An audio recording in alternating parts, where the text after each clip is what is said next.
Ya, pues les decía, miren que, por un lado, yo pensaría que el gráfico de esta parábola, debo hacerlo de esta manera, ¿ya? Pero fíjense en que esta función parabólica está definida solamente para los valores de x que son cero o positivos. Entonces, eso significa que esta gráfica, no debería tener esta rama, porque eso significaría que esta función estaría definida para valores de x negativos. Entonces, solo si esta función estaría definida para valores de x negativos, es que la función tendría unas correspondientes coordenadas y o imágenes cuya representación gráfica generaría la rama que justo estoy borrando. Y la estoy borrando, ¿por qué? Porque esta función no está definida para los valores de x negativos. Más bien, la función que está definida para los valores de x negativos es esta función de aquí, la función x más 3.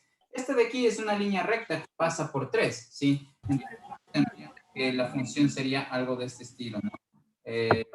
Aquí estaría menos 3 y yo tendría que hacer esta línea así. Pero estará bien que yo dibuje esta línea de esta forma, otra vez, no. ¿Por qué? Porque esta línea recta, si yo le dibujo tal cual como está aquí, estaría diciendo que estaría esta función f de x igual a x más 3 definida para todos los valores de x, incluyendo los positivos. Pero esta función, el gráfico, solo debe existir para los valores de x negativos. El gráfico de esta línea recta debería existir solamente para los valores de x negativos. Entonces, el gráfico para los valores positivos de x les borro. Entonces, miren, la función, esta que está aquí, a trozos, tengo el micrófono apagado. No ya. Yo no le escuché nada. Entonces, la cuestión es que este gráfico de aquí es el gráfico de esta función a trozos, ¿ya? Eso. Entonces, ¿tienen alguna pregunta acerca de cómo graficar una función a trozos? Eso sería todo lo que les voy a evaluar, ¿ya? En pocas. También voy a ponerles una identidad trigonométrica, ¿cierto? Que Harold me decía que trate de resolver un ejercicio con función trigonométrica, ¿ya? Entonces yo ya les puse o sea, sí van a tener un ejercicio de identidad trigonométrica que demostrar, pero es más bien el ejercicio fácil, ¿ya? Dejen ver si es que me invento ahorita una identidad trigonométrica. Más o menos, déjenme ver cuántas preguntas eran. A ver, 1, 2, 3, 4, ya, son 5 preguntas. Son 5 problemas, pero dos de esos problemas valen 2. Otros de esos problemas valen 2.5 y uno de esos problemas vale 3. Entonces ahí está 12, ¿no? Déjenme ver. Lo pongo.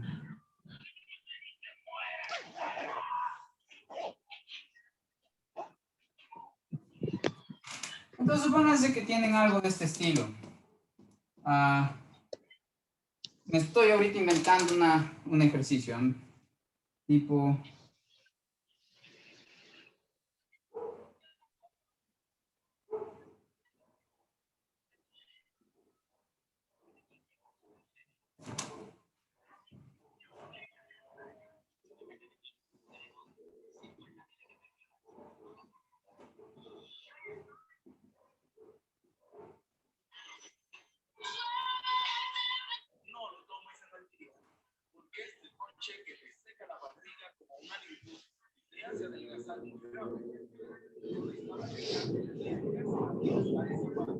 ya, supónganse que tienen algo de ese estilo, ya solamente me estoy inventando.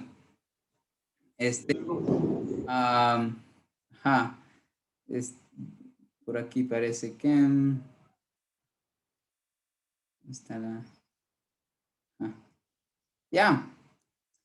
Yo solo me estoy inventando cualquier identidad trigonométrica. Entonces, supónganse, o sea, ecuación que tenga relaciones trigonométricas. Y supónganse que yo les pregunto, ¿será que esto de aquí es o no una identidad trigonométrica, ya? Entonces, esto será una identidad trigonométrica si es que yo logro tomar uno de los lados y hacerle modificaciones y esas modificaciones me terminan llevando a que esto puede reexpresarse, por ejemplo, como el coseno de x.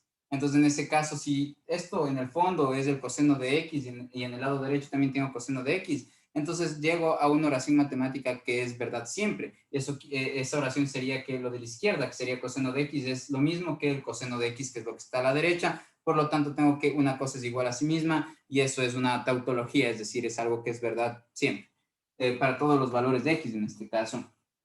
O bajo todas las interpretaciones, si ustedes están usando el lenguaje lógico, una tautología sería algo que es verdad bajo todas las interpretaciones. Ya, ahora, supónganse que yo en el examen sí tengo un ejercicio de este estilo, pero lo que les pido ahí es verificar que tienen una identidad trigonométrica, es decir, tienen que comprobar que en efecto lo de la izquierda es lo mismo que lo de la derecha. En este caso yo no sé, ¿sí? Entonces, pero les voy a mostrar cómo procedería ya, si es que en efecto lo de la izquierda es lo mismo que lo de la derecha siempre. Y antes, ¿cómo verificaría eso? Tomo uno de los dos lados. En general, para ayudarse uno se toma el lado que está como más complicado, entonces en este caso tomaría yo el lado izquierdo y a partir de ese le empezaría a hacer le empezaría a aplicar identidades trigonométricas para ver si es que a todo este lado le puedo llegar a trabajar hasta llegar a tener este lado de aquí, ¿ya? Entonces, hagamos eso. Miren, la cotangente de x yo la puedo reexpresar a través del seno y el coseno, como coseno de x sobre el seno de x. ¿Ya? ¿Por qué digo, me interesaría de todas las relaciones o identidades trigonométricas que existen básicas, yo elijo usar esta? Porque al final de cuentas yo quisiera tener algo que solamente, que todo el lado izquierdo se convierta simplemente en coseno. Entonces trato de aproximarme a expresiones que tengan el coseno, ¿no es cierto? Entonces la cotangente puede expresarse como coseno de un ángulo sobre el seno de ese ángulo. ¿Por qué? Porque la cotangente es una fracción que es la fracción inversa de la fracción tangente, y la fracción tangente se puede, y la tangente puede expresarse como el seno sobre el coseno, ¿sí? Entonces la cotangente será coseno sobre seno. Si no, verifiquen las identidades que tienen en sus láminas, en sus diapositivas. ¿Ya? Y aquí más seno de 2x. Si ustedes ven el seno del ángulo doble, que fue algo que les hablé en las identidades trigonométricas, el seno de 2x puede expresarse como ¿qué? Como 2 veces el seno de x por el coseno de x, así. ¿Ya? Y esto, estoy trabajando sobre el lado izquierdo, ¿no es cierto? Entonces, lo que a mí me gustaría es ver que si yo puedo manipular estos elementos de manera que simplemente me quede de resultado el coseno de x. Entonces, veamos si eso es posible. Entonces, esto le pongo sobre 1, y yo diría que esto es igual a ¿qué? Entonces, solamente voy a trabajar en el lado izquierdo, ¿sí? Entonces, yo de aquí tomo denominador como un seno de x para seno de x es 1, por el coseno de x me da coseno de x, seno de x para 1 es seno de x, por lo de que está arriba me queda 2 por seno cuadrado de x por el coseno de x, ¿sí? Y entonces miren aquí lo que esto a su vez yo saco factor común coseno de x, y adentro me quedaría simplemente 1 más 2 seno cuadrado de x, y abajo yo tengo el seno de x. Entonces aquí está difícil ver cómo, está difícil ver cómo yo haría para que solamente se quede este coseno ya. Porque la única forma para que se quede este coseno aquí de x y que en efecto todo el lado izquierdo se convierta en el coseno, sería así y solamente si esto de aquí es igual a 1. Pero esto de aquí está difícil que sea igual a 1, ¿no? No tengo forma de simplificar esto con esto. Entonces, digamos, si después de que tengan presentes algunas identidades trigonométricas, por ejemplo, aquí ven que ya no hay esperanza, porque esto de aquí no puede ser igual a 1, ya está difícil ver cómo podrían simplificar esto de aquí con esto de acá. Entonces, porque la única identidad trigonométrica que tal vez aquí se les podría ocurrir es que el 1 es igual al seno cuadrado más el coseno cuadrado, ¿ya? Pero ahí, el rato que el 1 le transforman como seno cuadrado más coseno cuadrado, en este numerador ingresarían un coseno, que no lo tienen en el denominador, y entonces otra vez no podrían simplificar. La única forma en que esto se convierte en uno es que logran simplificar esto con esto. Pero como ven, la única manera de tener eso, si es que esto de aquí se logra convertir en seno de x, y no hay identidad trigonométrica que nos diga que 1 más del seno, 2 veces el seno cuadrado de un ángulo, eso es igual al seno de x. Entonces, miren, ya que el lado izquierdo no puede convertirse en el coseno de x, entonces esto de aquí no es una identidad trigonométrica, sino que es una ecuación cualquiera, y de hecho es una ecuación falsa, porque el lado izquierdo no es lo mismo que el lado derecho, ¿sí? Entonces, en el caso que yo les puse en el examen, justo escogí un ejercicio donde sí hay una identidad trigonométrica, entonces ustedes tienen que comprobar que en efecto es identidad trigonométrica. ¿Cómo lo hacen? Toman un lado, como hice ahorita, lo empiezan a trabajar y sí, logran llegar a algo como por ejemplo de este estilo. Supónganse que sí, en efecto, después de trabajar todo, logran ver que el lado izquierdo en efecto se transforma en el coseno de X, entonces ahí ya ganaron. ¿Por qué? Porque ya demuestran la identidad, ya demuestran que el lado izquierdo en efecto era el coseno de X y que el lado derecho también es como es el coseno de X del lado derecho también. Entonces su ecuación al final de cuentas nos estaría diciendo que todo esto, que después de hacer transformaciones se dan cuenta que es el coseno de X, es lo mismo que el coseno de X, por lo tanto esto es una tautología, o en otras palabras, esto es una identidad. ¿Sí? Ya, eso era todo lo que quería comentarles. Cuéntenme más, tienen preguntas, sugerencias, lo que sea, y ya digan, hablen con paciencia, ¿no? Sí. Si no, ya para irnos a almorzar. Ya, entonces ya que no dicen nada, sí, profe, dice, ya nos vamos a almorzar, entonces,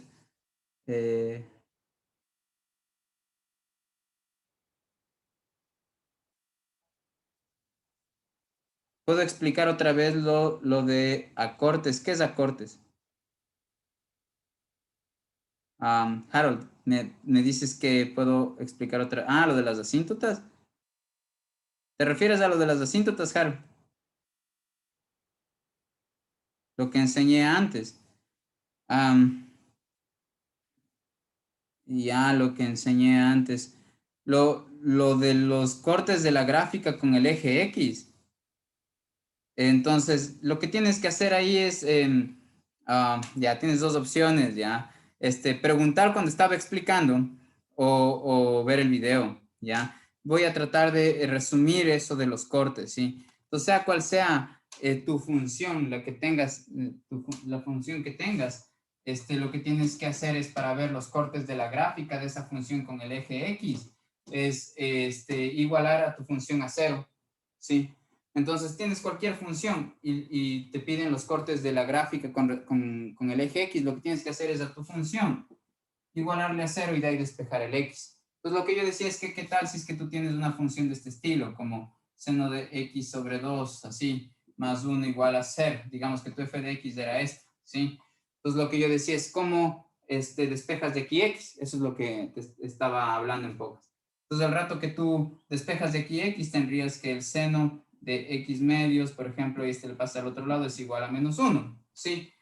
Y ya, entonces, la pregunta es, yo aquí lo que debería hacer es esto, ¿no? Debería despejar de aquí el X pasando esto al otro lado como seno inverso. Entonces yo tendría que X medios es igual al seno inverso de menos 1, así, ¿ya? Pero esta operación, si yo le pregunto a la calculadora, uh, ¿cuál es la respuesta de esto? Me va a decir 90 grados, ¿sí? A ver, ajá. Me va a decir 270 grados, ¿sí? Entonces le podemos preguntar eso a la calculadora, ¿ya? Entonces veamos, les muestro mi calculadora. Ya.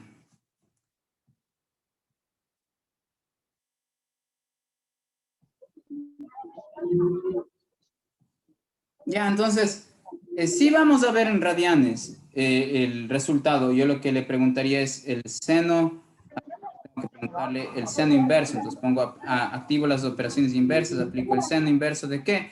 Aquí tengo que ponerle en radianes, perdón, pondría el valor menos 1, ¿no es cierto? Entonces pongo menos 1, así, ya. Entonces, el arco seno de esto es esta cantidad, ¿ya? Esta cantidad de aquí está dada en radianes, ya esto de aquí es un ángulo. ¿Qué ángulo corresponde a este? Este es el ángulo, en este caso, de menos 90 grados, ¿sí? Entonces, si no comprobemos, ya voy a ponerle en grados. Si es que yo pongo el seno de menos 90 grados, esto lo que me va a dar de resultado es el valor menos 1. Ya, entonces, ¿qué quiero decir con todo esto? A ver, esperen un ratito, le silencio. ¿Dónde estás? Marisela, te muteé. Ya. Entonces, ¿qué les estaba yo diciendo? ¿Qué? Si a mí me preguntan por el seno inverso de -1, lo que me están preguntando es cuál es el ángulo al cual yo le aplico el seno y me da de resultado el -1. De lo que acaban de ver, yo cogí el ángulo de 90 grados y le apliqué el seno y me dio de resultado -1. Por lo tanto, la respuesta de esto es 90 grados, ¿sí? Ya. Ahora, la respuesta de esto no es solo 90 grados, sino que hay un montón de ángulos. ¿Por qué? Porque la operación seno inverso de algo lo que les da es el ángulo para el cual al aplicar yo el seno me da lo que está acá adentro, me da ese algo, ¿sí? Entonces, lo que acabamos de ver en la calculadora era que yo aplasté el seno inverso de -1 y me salió ahí un número, ¿no es cierto? Que decía -1.50 y algo. Eso es el ángulo que me está dando de resultado la calculadora, pero ese ángulo me lo está dando de resultado en radianes.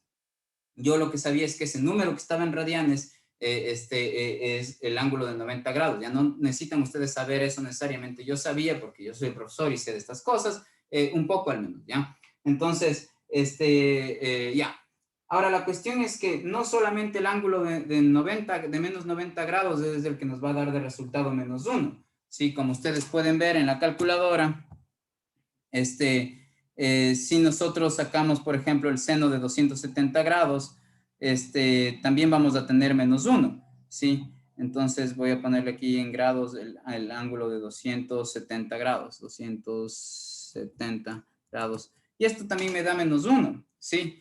Entonces, la cosa es que, ¿por qué? Es decir, que el seno de 270 grados también me dé -1. Eso quiere decir que si yo aplico el seno inverso a -1, la respuesta también es el ángulo de 270 grados, que en radianes se escribe como 3 por pi dividido para 2 radianes, 3 pi medios radianes, ¿sí? 3 medios de pi radianes, eso sería expresar el ángulo de 270 grados en radianes. Si ustedes sacan el seno de ese ángulo, entonces les da de resultado también -1. Ya, entonces, ¿cómo saber cuáles son todos los ángulos que le corresponden a una fracción o a un número? ¿Por qué? Porque el rato que uno saca el seno inverso de -1, tiene que buscar esos ángulos. Todos los ángulos que al aplicarles el seno me da el valor -1. La calculadora solo me da uno de esos valores. Yo tengo que expresar todos los valores de esos ángulos. Entonces, ¿cómo se hace? Pues viendo el gráfico. Entonces, gráficamente, digamos, en la gráfica del seno, que tiene esta forma,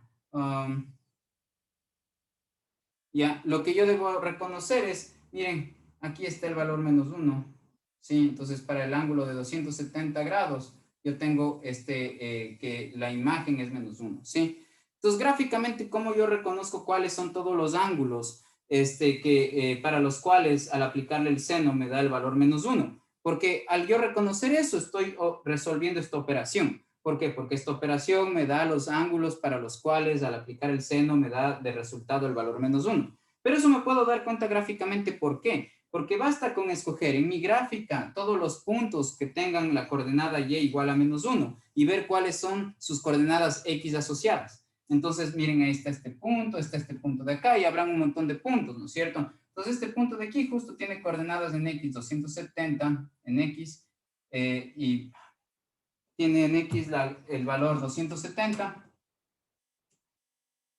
y en Y tiene -1. El punto de acá también va a tener eso ya. El punto de acá va a ser 360 más 270, va a ser 650, el punto de acá. Y aquí dice, al 270 le sumé 360 grados y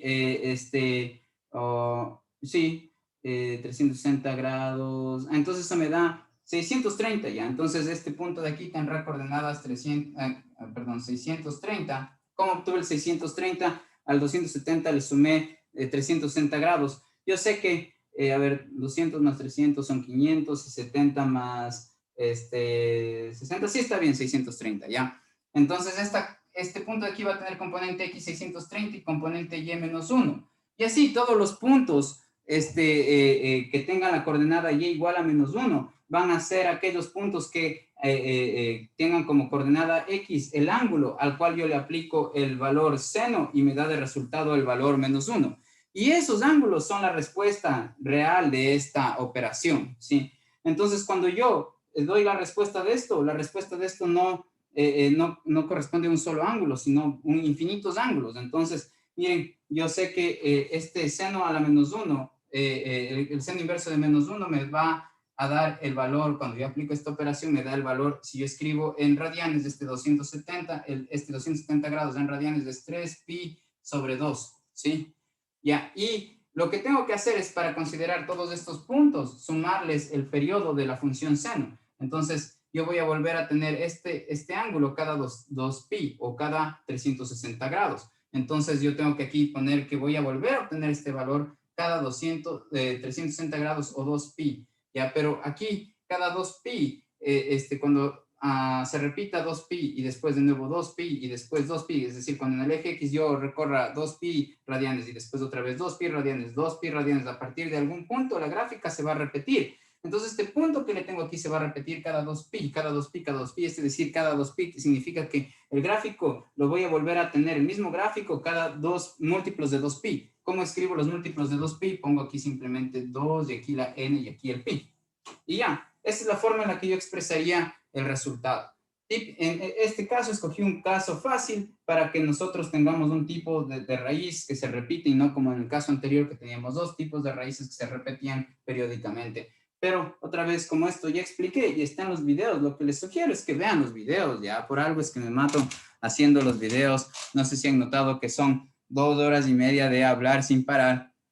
Entonces no lo hago gratuitamente o para que solamente quieran aprender lo que estoy diciendo en el repaso, sino que más bien aprendan de verdad viendo los videos, ¿ya? Eso. Más preguntas. Entonces, más preguntas, ¿no? Bacán. Vámonos ya entonces. Que les vaya muy bien en el examen. Espero que sí entren ya a la parte de los semestres y nos veremos próximamente en más clases de mate. Que les vaya muy bien. Ya, pues en todas sus materias que les vaya muy bien. Ahí nos vemos.